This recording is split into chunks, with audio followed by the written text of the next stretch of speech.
Ang D-Ration ay isang notorious na tsokolate bar nung ikalawang digmaang pandigdig na ibinibigay sa mga sundalong Amerikano bilang emergency food. Isang tsokolate bar na sinasabi ng marami na sadyang ginawa para maging hindi masarap ang lasa. Pero gaano nga ba talaga kapangit ang lasa ng tsokolate bar na ito? Sige, aalamin ko mismo sa pamamagitan ng paggawa muli ng US Army Field Ration D gamit ang orihinal na formula.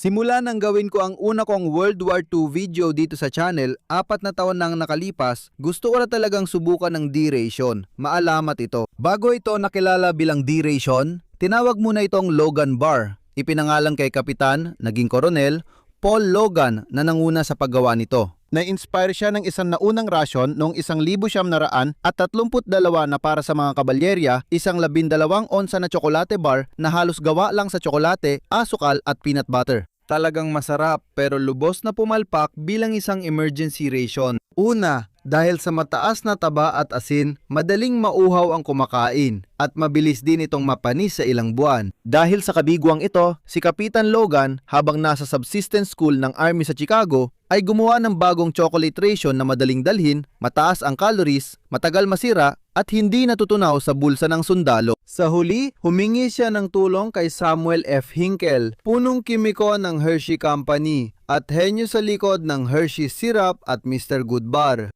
Ayon sa archive ng Hershey, sa unang pagpupulong, inilatag ni Logan ang lahat ng espesipikasyon para sa tsokolate at may idinagdag pa siyang isa. Dahil emergency ration ito, ayaw niyang kainin ng mga sundalo maliban kung totoong emergency na. Sinabi niya na dapat bahagyang mas masarap ito kaysa nilagang patatas.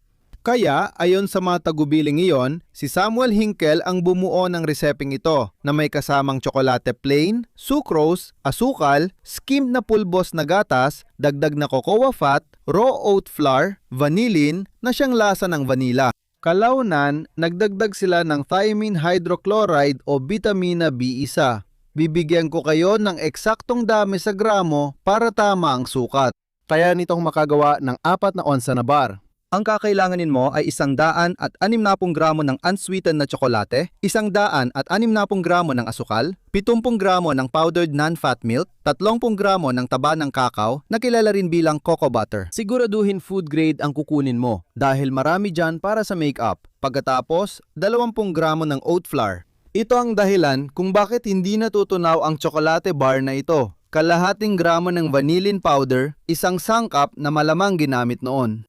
Medyo mahal at mahirap hanapin ito, kaya pwedeng gumamit ng vanilla. Mga 1.8 gramo o isang kapsula ng thiamine hydrochloride, pero hindi mo naman kailangang idagdag. Hindi naman maapektuhan ng lasa. At idinagdag lang ito ng konti nung bandang huli para maiwasan ang pagkakaroon ng beriberi na isang tropikal na kondisyon na nagdudulot ng iba't ibang bagay, kabilang na ang pananakit ng paa. Sumakit ang paa mo kapag naglalakad ka. At ngayon, balikan natin ang D-bar na sa tingin ko ay parang tunog pambatang insulto. Oo, D-bar. Kaya kapag handa na lahat ng sangkap mo, kakailanganin mo ng hulmahan. Nabili ko ito sa eBay. Tulad ng nakikita mo, nagamit ko na ito. Binili ko ito sa eBay, pero may nakita rin akong iba online. Para ito sa 4 na onsa na bar na orihinal na pamantayan. Hinati ito sa 6 na piraso. Gumawa rin sila ng 2 onsa at saka 1 onsa na bar pero 4 onsa na bar ang naging pamantayan. Pagkatapos, para matunaw ang lahat ng tsokolate at mga sangkap, gugustuhin mong gumamit ng double boiler o kung wala ka nun, isang heatproof na mangkok na nakapatong sa kumukulong tubig dahil kung ilalagay mo lang diretso sa kalan, malamang masusunog ito. Ilagay ang tsokolate at cacao fat sa itaas ng double boiler, pakuluan ng todo ang tubig sa ibaba, saka ilagay ang itaas na palayok. Sa loob ng ilang minuto, dapat magsimulang matunaw ang tsokolate at taba ng magkasama. Pagkatapos, maaari mo nang idagdag ang asukal at haluin ito para matunaw din. Gusto mong gawing kasing Pinoy ito hanggat maaari dahil dito wala nang idaragdag na makakatulong pa sa tekstura nito. Sunod ang powdered milk. Sa palagay ko, parang gumagawa lang ng milk chocolate dito. Pero dahil powdered at hindi nare-rehydrate, hindi ito magiging ganap na rehydrated. Kaya nga, masuwerte ka na lang kung mahalo pa ito sa iba pang sangkap. Dito, nagsisimula maging buhaghag mula sa pagiging makinis ang timpla at lalo pa itong lalala kapag idinagdag na natin ang susunod na sangkap, ang oat flour. Sa lahat ng sangkap, ito siguro ang may pinaka hindi ka nais-nais na epekto sa lasa at tekstura. Pero ayon sa isang marine sa Timog Pasipiko, hindi naman daw ito masyadong masama. Tsokolate sila at marami ring oatmeal. Okay naman sila. Masarap naman sila at sa tingin ko, yang malamig na reaksyon ang gusto ni Kapitan Logan. Sapat kainin pero hanggang doon lang. Pagkatapos ng oat flour, ilalagay natin ang vanillin at thiamine hydrochloride na hindi sapat ang dami para makaapekto sa texture. Hindi ko pa nagagamit ang crystallized vanillin na tinatawag ding vanillin. Tama, pareho ang tawag. Hindi ako sigurado kung gaano karaming regular na vanilla ang dapat gamitin kumpara rito. Pero iniisip ko siguro mga 1 kutsarita. Hindi ko alam. Kapag nailaday na lahat ng sangkap, patuloy lang ang paghalo ng mga 2 minuto para siguradong magkahalo ng maayos ang lahat tapos alisin na ito sa init at ihanda ang iyong hulmahan. At dito ko sana ginustong bumili ng 4 na ganitong hulmahan kasi kung paisa-isa lang, sobrang tagal nitong matatapos. Pero alam mo na, laging huli ang pagsisisi. Noong sinimula nito ng Hershey Company, nabigla sila dahil sanay silang magbuhos ng tsokolate sa hulmahan. Pero ito, parang paste o malapot na halo na hindi nabubuhos. Kaya noong dumating ang unang malaking order na 70,000 bars noong 1,937, kinailangan nilang lagyan ng mano-mano ang bawat hulmahan. Kaya ganoon din ang ginagawa ko ngayon. Gamitin ang spatula, punuin at pantayin ang hulmahan, saka hintaing lumamig ang tsokolate. At FYI, tumatagal ng mga 8 oras bago tuluyang lumamig at tumigas ang tsokolate. Kaya nilagay ko na lang sa ref kasi kung hindi, maghapon tayong maghihintay. Pero halos 1 oras pa rin bago tumigas. Habang pinapalamig ang tsokolate, siguraduhin nakasubscribe ka sa Tasting History at i-on ang notification bell para maabisuhan kapag inilabas ko ang iba pang video sa seryeng ito dahil ito nga ang unang video tungkol sa mga rasyon noong ikalawang digmaang pandaigdig. Hindi mga rasyong pang sibilyan, nagawa ko na ang mga iyon, kundi mga rasyong militar at hindi lang mula sa US. Gagawin ko rin ang sa Britanya, Alemanya, USSR at Hapon, siguro pati Australia kung sino man ang makita ko. Gagawa ako ng video tungkol sa mga rasyon nila. Pero magsisimula tayo sa D-ration at sana masagot natin kung bakit naging kilala ang tsokolating ito sa hindi magandang paraan. Matapos ang buwan ng pag-develop at linggong produksyon, handa nang ipamahagi ang bagong Logan Bar ni Kapitan Logan. At noong 1937 at 38, ipinadala ito sa ilan sa mga matitinding klima sa mundo para sa mga sundalong Amerikano sa Pilipinas at Panama, Hawaii at maging sa hangganan ng Texas. Kalaunan, isinama ang ilang kahon kay Admiral Richard E. Byrd sa ikatlong ekspedisyon sa Antarctica. Tagumpay ang mga pagsubok at hindi natunaw ang Logan Bar. Nailigtas nila ang mga tao sa gutom noong mga pagsasanay sa matinding gutom. At kahit walang nagrareklamo, hindi ganun kasarap ang lasa kaya walang nakaramdam ng pagnanais na kainin ito bago pa nila ito dapat kainin. At dahil sa tagumpay na ito, noong Nobyembre 1938 inampon ng US Army ang Logan Bar bilang pangunahing emergency ration. At makalipas ang 1 taon, tinukoy ito bilang US Army Field Ration D. Sumabak sa digmaan ng tsokolate sa D-ration. Ang D-ration ay may 3-4 na unsang bar ng konsentradong tsokolate.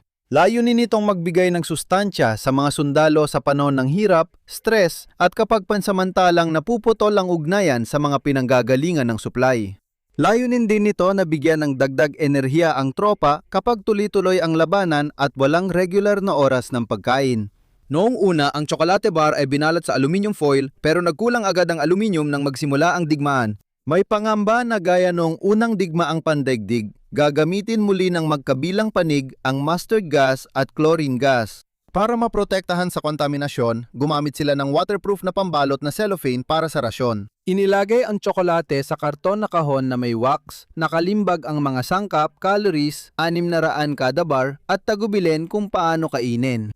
Dapat kainin ito ng dahan-dahan sa loob ng 30 minuto, pero sabi ng isang sundalo, maswerte na kung matapos mo ito sa panahong yon. Hindi mo ito mauubos ng mas mabilis sa 30 minuto maliban kung natunaw na hindi ko alam paano gagawin. Malamig at nagyelo kami ron at may D-bar ka. Parang bato ang tigas nito at kapag sinubukan mong wiyain, hindi mo talaga magagawa. Pwede mo lang ilagay sa bibig mo at dahan-dahang kagatin para malasahan ng kaunti pero hanggang doon lang. Mahirap talaga. Pero dahil doon, natutunan mong pahalagahan ang masasarap na pagkain sa bahay.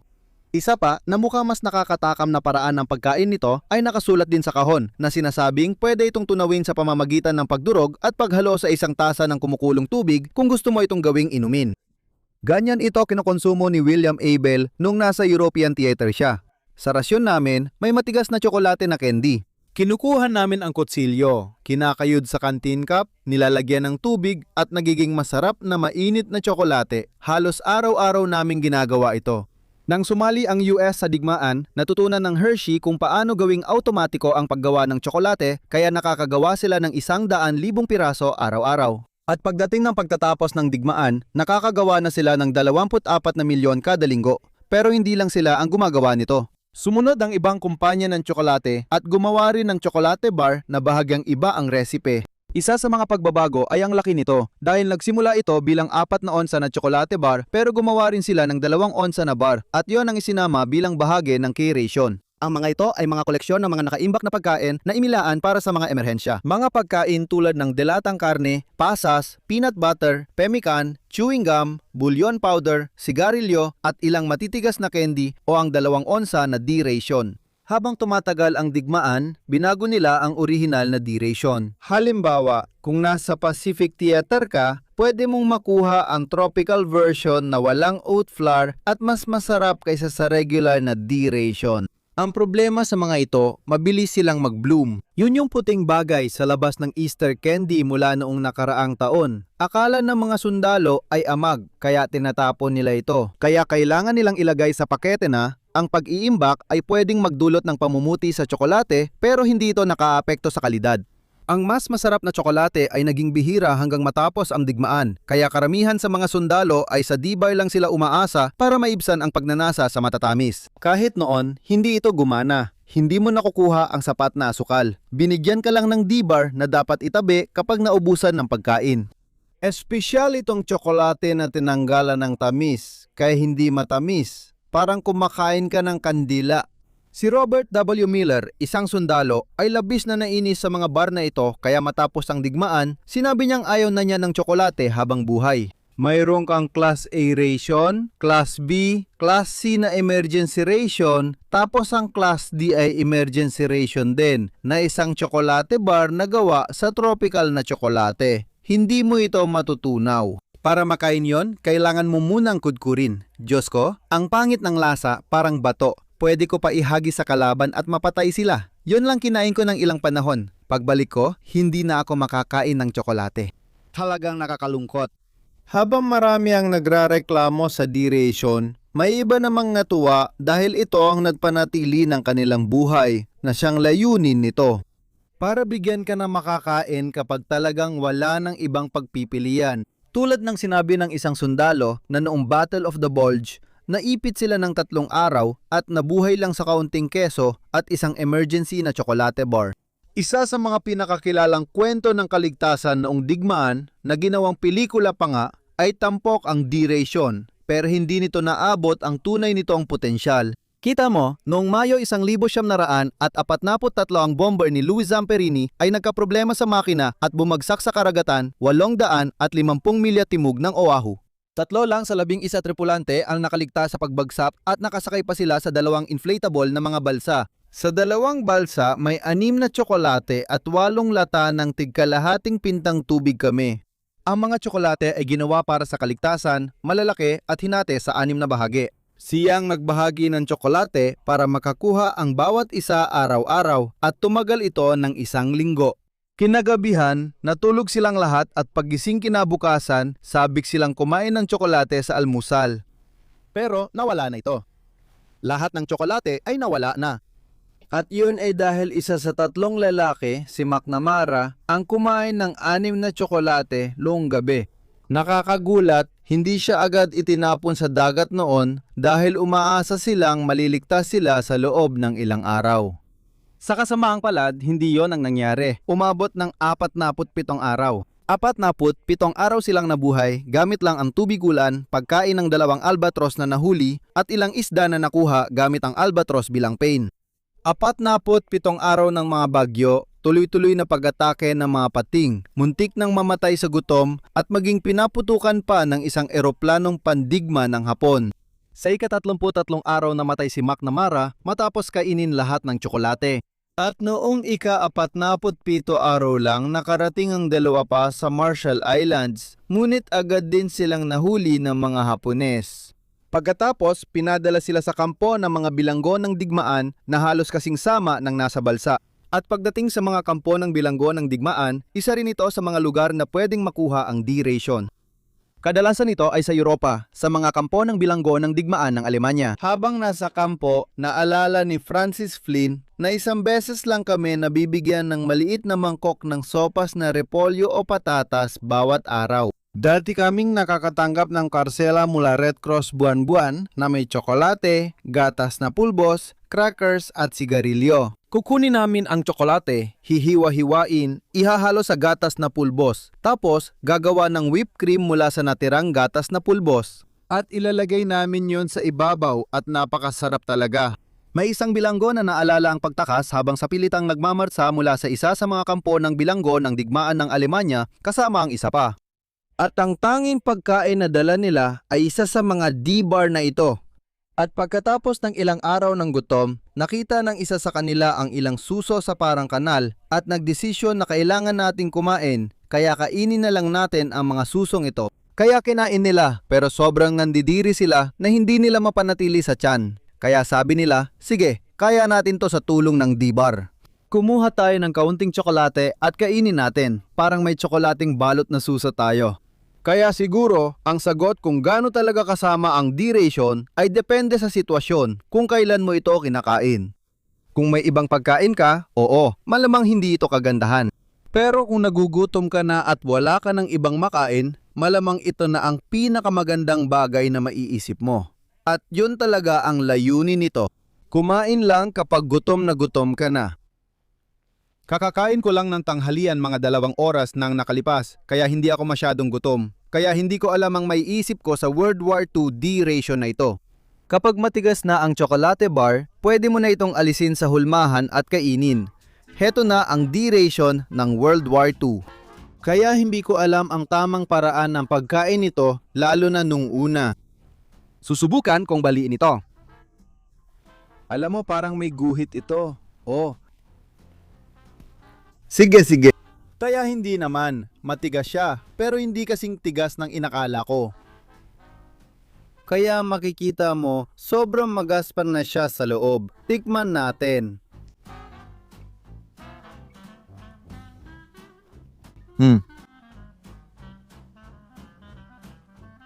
Hindi naman pala kasing sama ng inaakala ko. Gusto ko sana ng medyo mas matamis, oo, pero hindi naman siya sobrang mapait. Sakto lang ang dami ng askal doon. Ang hindi ko gusto ay ang texture. Sobrang magaspang. Pero hindi naman ganon.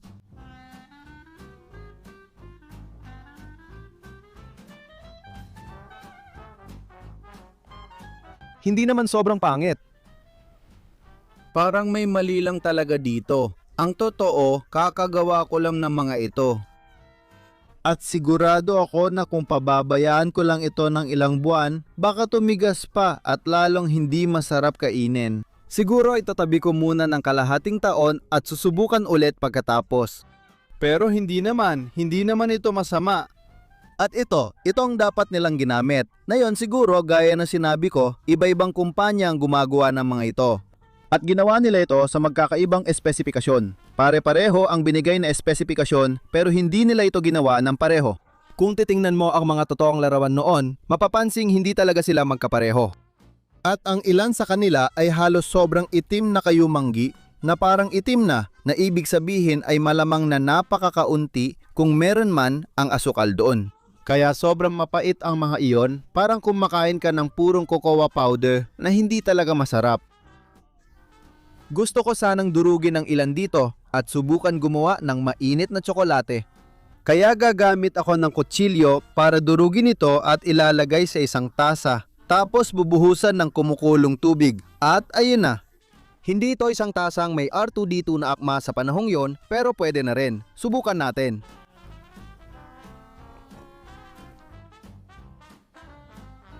Sa totoo lang, masarap siya.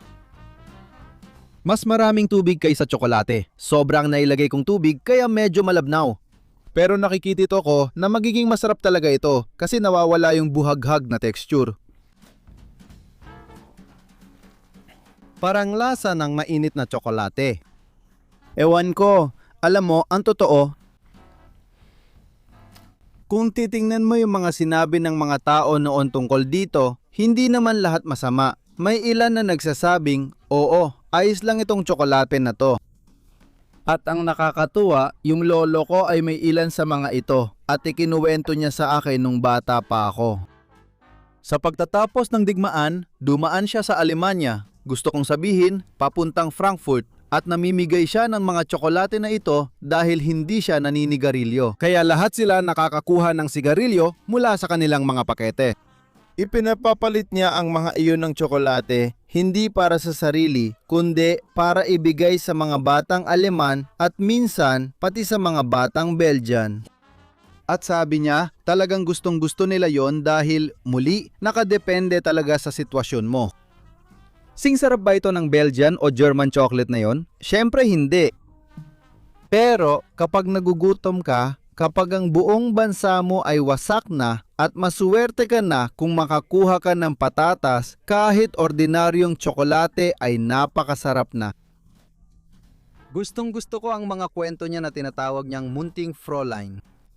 Pero sa accent niya, mga munting Fräulein. Sige, yan ang D-bar. Ang D-ration. Matagal ko nang gustong gawin ito, kaya gagawa pa ako ng mas maraming ration. Kung ako man ay gumagawa talaga ng mga ration o nagluluto gamit ang mga ration o gumagawa ng kung ano para sa iba na may kinalaman sa ration. Ang pag-uusapan ko ay tungkol sa mga ration, pagluluto at pagkain ng mga sundalo sa iba't ibang militar na talagang magkakaiba.